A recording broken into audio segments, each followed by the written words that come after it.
Good morning students हम पढ़ रहे हैं geography class 7 lesson number 5। Lesson का नाम है मॉइस्चर इन द एयर और आज है हमारा डे 3 और आज हम शुरू करेंगे पेज नंबर 129 से। तो यहाँ पर हम आज शुरू करेंगे टाइप्स ऑफ रेनफॉल। तो चलिए बिना वक्त गवाए शुरू करते हैं। We have learned that when the air rises, it expands and get cooled. हम जानते हैं, हम पढ़ चुके हैं पहले कि when the air rises, जब हवा ऊपर की तरफ उठती है, it expands and get cooled. तो ये मतलब फैलने लगती है और ये ठंडी होने लगती है। When the air is cooled beyond the dew point, condensation takes place and result in rainfall. और जब एयर ठंडी हो जाती है और ड्यू पॉइंट से भी आगे इसका टेम्परेचर हो जाता है तो यहाँ पर होता है कंडेंसेशन और इसका रिजल्ट होता है क्या, रेनफॉल। यानी कि जो पानी है वो बारिश के रूप में या स्नो के रूप में या स्नोफ्लैक्स के रूप में, हेल्स के रूप में ज़मीन पर के ऊपर बरसने लगता है। Rainfall occurs in 3 different ways and as such it is known by 3 different names. 3 अलग अलग तरीक़ों से होती है बारिश, तो इसके जो नेम्स हैं वो भी अलग अलग हैं। जो पहला नाम है वो है रिलीफ रेनफॉल, सेकंड जो है वो है convectional rainfall and the last one is cyclonic rainfall. तो पहले हम पढ़ेंगे रिलीफ रेनफॉल के बारे में, भाई क्या है। This is the most wide spread form of rainfall when the moisture laden winds strike against the mountain ranges, they rise up, expand, cool down and bring heavy rainfall on the windward side. जो बता रहे हैं कि ये जो relief rainfall है सबसे ज़्यादा यही होती है when the moisture and winds strike against the mountain ranges. जब ऐसी एयर जिसके अंदर मॉइस्चर हो वो जब टकराती है माउंटेन रेंजेस से, दे राइजेस अप, तो उनके सहारे वो जो एयर है, वो जो मॉइस्चर एयर है वो ऊपर की तरफ उठने लगती है। और जैसे जैसे वो ऊपर की तरफ उठती है टेम्परेचर कम होता जाता है, यानी कि ठंड बढ़ने लगती है। इसकी वजह से वहाँ उसमें जो मौजूद पानी के जो ड्रॉपलेट्स हैं वो आपस में मिलकर पानी की बड़ी बूंदें बनाते हैं और उसकी वजह से भारी बारिश होना शुरू हो जाती है। और ये जो भारी बारिश होती है ये किस तरफ होती है, उस पहाड़ के, उस माउंटेन रेंज के विंडवार्ड साइड। तो यहाँ पर मैं आपको बता दूँ, आप यहाँ पर देखिए पिक्चर, इस पिक्चर में आप देखिए, यहाँ पर आपको आपकी बुक में भी दे रखा है पेज नंबर 130 के ऊपर। तो आपके लेफ्ट में जो आप देख रहे हैं आपके लेफ्ट में आपको मिलेगा फिगर 16.2 देखें टॉप पर, यहाँ पर आपको मिलेगा वार्म मॉइस्ट एयर मिलेगी। अब पहाड़ दिखेगा, पहाड़ के लेफ्ट में आपको मिलेगा वार्म मॉइस्ट एयर जो कि सी की तरफ से, समुद्र की तरफ से आ रही है। जब वो एयर जिसके अंदर मॉइस्चर है वो उस पहाड़ की ढलान के साथ साथ ऊपर की तरफ उठने लगती है, तो फिर ज़्यादा ऊपर जाने के बाद बारिश के रूप में जब वो बरसती है तो ज़्यादातर जो पानी है वो पहाड़ के इस तरफ ही बरस जाता है जिस तरफ वार्म मॉइस्ट एयर लिखा है।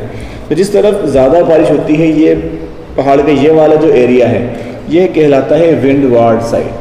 क्या कहलाता है ये? Windward side. और जबकि जो दूसरा वाला जो आप देख रहे हैं आपके राइट हैंड साइड पे, यहाँ पर आपको मिलेगा ड्राई एयर।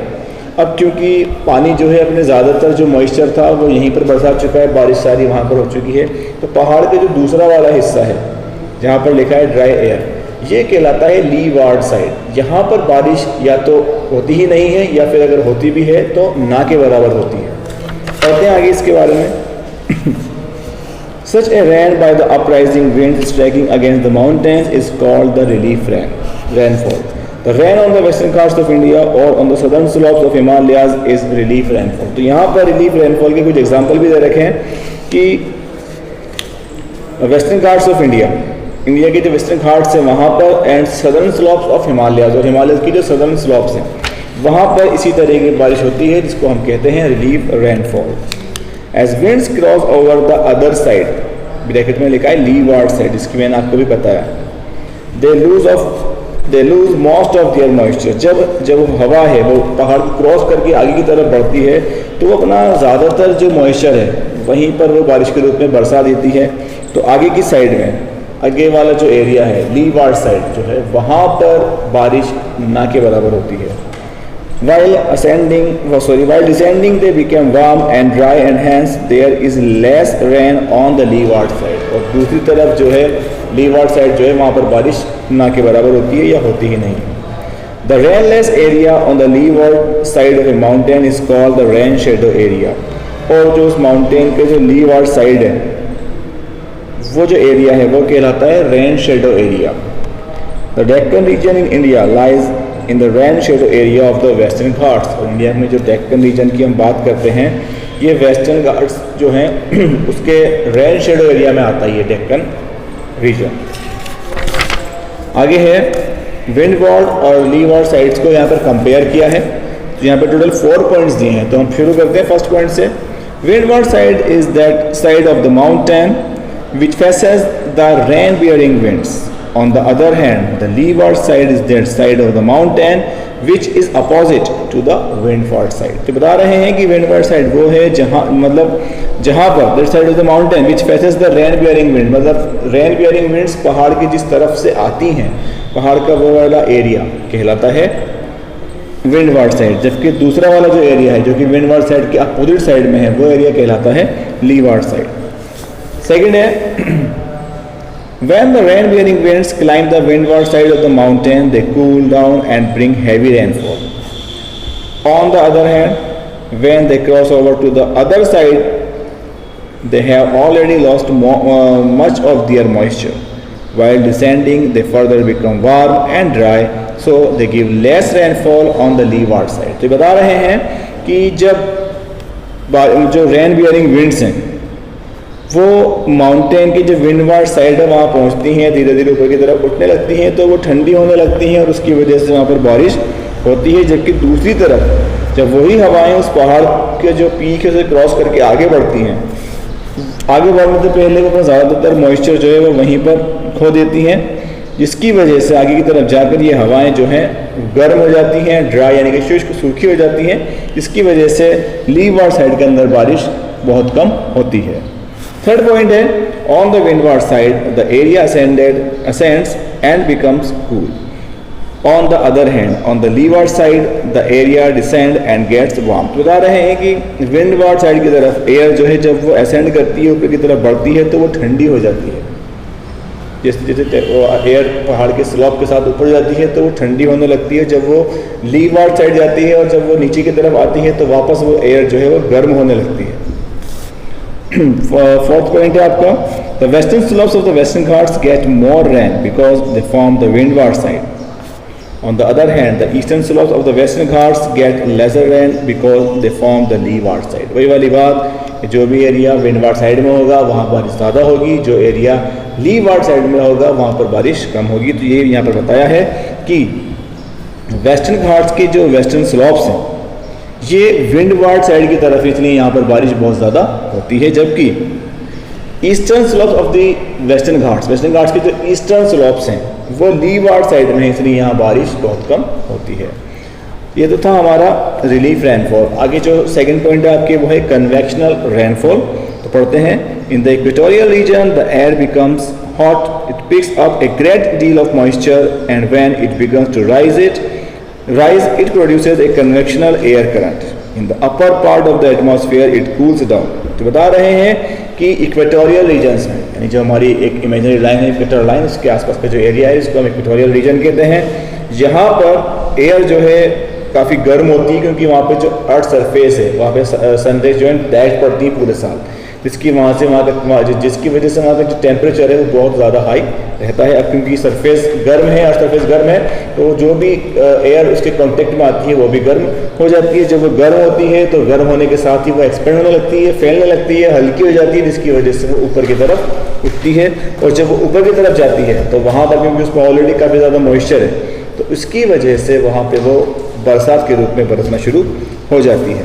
तो ये जो करंट क्रिएट होता है ये करंट कहलाता है convectional air current. In the upper part of the atmosphere it's cooled down, ऊपर जाकर वो हवा जो है वो ठंडी हो जाती है। As the moisture laden air gets cool down in the upper region condensation takes place and there is a heavy rainfall accompanied by lightning and thunder. तो ये जो है बारिश के रूप में वहाँ बरसने लगती है और बारिश के साथ यहाँ पर तूफान भी आते हैं और बिजलियाँ वगैरह भी चमकती हैं। Rain caused by the rising currents of air is known as convectional rainfall, यानी कि ऐसी बारिश जो कि caused by the rising currents of air, air के राइजिंग करंट्स की वजह से हो, ये बारिश कहलाती है कन्वेक्शनल रेनफॉल।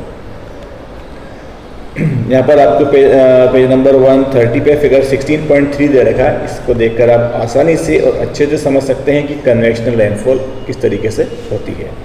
आगे है आपके थर्ड पॉइंट, साइक्लोनिक रेनफॉल। इन साइक्लोन आप जानते ही हैं क्या होते हैं। हवा जो है वो काफ़ी तेज़ गति से घूमती है। In cyclone winds from all sides try to rush towards the low pressure in the centre. Consequently, there is circular motion which causes the whirling air at the center to rise up। तो बता रहे हैं कि cyclone के अंदर winds from all sides, चारों तरफ से हवाएं जो हैं try to rush towards the low pressure center, वो लो प्रेशर सेंटर की तरफ बढ़ती हैं। और इसका रिजल्ट ये होता है कि वो हवाएं जो लो प्रेशर सेंटर की तरफ बढ़ती हैं तो वो सर्कुलर मोशन में क्रिएट करती हैं, सर्कुलर मोशन क्रिएट करती हैं। और this rising air cools down, condenses and bring rain. और ये जो राइजिंग एयर है जब ऊपर की तरफ बढ़ती है तो एक ठंडी होती है जिसकी वजह से वहाँ पर बारिश होना शुरू हो जाता है। This type of rainfall is called cyclonic rainfall. ये रेनफॉल कहलाती है cyclonic rainfall. It is common in temperate zones where the air from the polar high pressure belts meet the air from the sub tropical high pressure belt. और ये जो हम बात कर रहे हैं साइक्लोनिक रेनफॉल की, ये टेम्परेट जोन्स में काफ़ी कॉमन है क्योंकि यहाँ पे air from the polar high pressure belts, यहाँ पे पोलर हाई प्रेशर बेल्ट्स की तरफ से आने वाली एयर और सब ट्रॉपिकल हाई प्रेशर बेल्ट्स की तरफ से आने वाली एयर जो है ये इस एरिया के अंदर आकर मिलती है और यहाँ पे इस वजह से ये साइक्लोनिक रेनफॉल क्रिएट होती है। आगे है आपके underground water and its importance. Underground water और उसकी इंपॉर्टेंस के बारे में यहाँ बताया है, बहुत सिंपल सी लैंग्वेज में सबको समझाया गया है, सुने ध्यान से। The water stored below the surface of the earth is called underground water। Simple सा है, हम जानते ही हैं ऑलरेडी। और सरफेस के नीचे जो पानी जमा होता है वो कहलाता है underground water.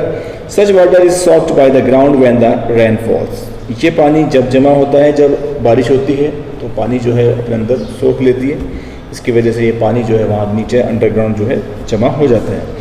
During the rainy season, the level of this water goes on rising, and when there is a drought, the level falls down tremendously, and in some cases the wells go dry। तो बता रहे हैं during the rainy season, बरसात के मौसम में ये जो अंडरग्राउंड वाटर है इसका जो लेवल है वो लगातार बढ़ता जाता है क्योंकि बारिश होती है।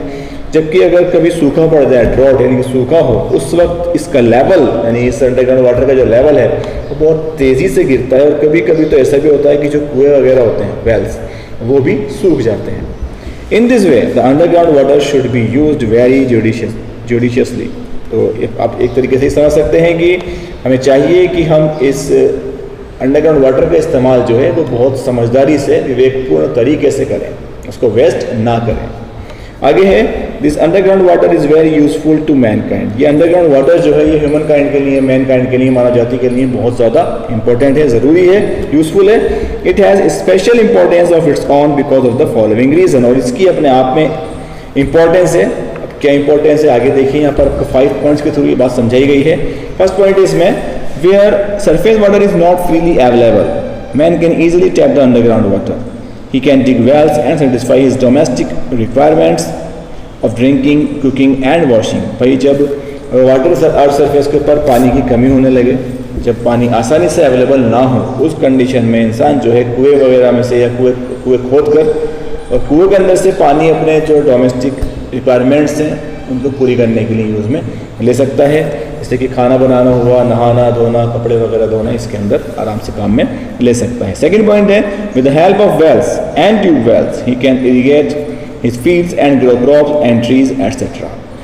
ये बता रहा है कि इस पानी को ह्यूमन जो है, मैन जो है, वो वेल्स यानी कुओं से निकाल कर और ट्यूब वेल्स जानते हैं आप, इनसे निकाल कर इरिगेशन के लिए, सिंचाई के लिए, फसलों में पानी वगैरह देना होता है, उसको बोलते हैं इरिगेशन, उसमें इस्तेमाल कर सकता है, पेड़ वगैरह उगाने में इस्तेमाल कर सकता है। थर्ड पॉइंट है, this water can be utilized in various industries like steel, paper, cloth, dyeing etcetera. बता रहे हैं कि इस पानी का इस्तेमाल जो है कई सारी अलग अलग इंडस्ट्रीज के अंदर भी होता है, जैसे कि steel industry, paper, cloth dyeing etcetera. Next step point number 4, underground water is not subject to evaporation. Underground water जो है ये इवापोरेट नहीं होता क्योंकि ये सरफेस के अंदर होता है। So it can be accumulated and use for a long period. तो इसका मतलब ये है कि ये लंबे वक्त तक जमा रहता है और इसका इस्तेमाल हम लॉन्ग पीरियड तक कर सकते हैं। लास्ट पॉइंट इसमें आपके underground water sustains the growth of vegetation on the land and give life to deep rooted trees. बता रहा है कि अंडरग्राउंड वाटर जो है ये जो ग्रोथ ऑफ वेजिटेशन है ऑन द लैंड यानी कि अर्थ सरफेस के ऊपर जो भी पेड़ पौधे वगैरह उगे हुए होते हैं उनको ये हेल्प करता है ग्रो करने में, उनकी ग्रोथ में। इसके अलावा जो डीप रूटेड ट्रीज़ हैं यानी कि ऐसे पेड़ जिनकी जो जड़ें हैं वो ज़्यादा गहराई तक हैं, उनको भी ये मतलब पानी जो है वो इन्हीं अंडरग्राउंड सोर्सेज से मिलता है। तो ये था आपका आज का लेसन। मिलते हैं अगली क्लास में, तो तब तक के लिए goodbye, have a nice day.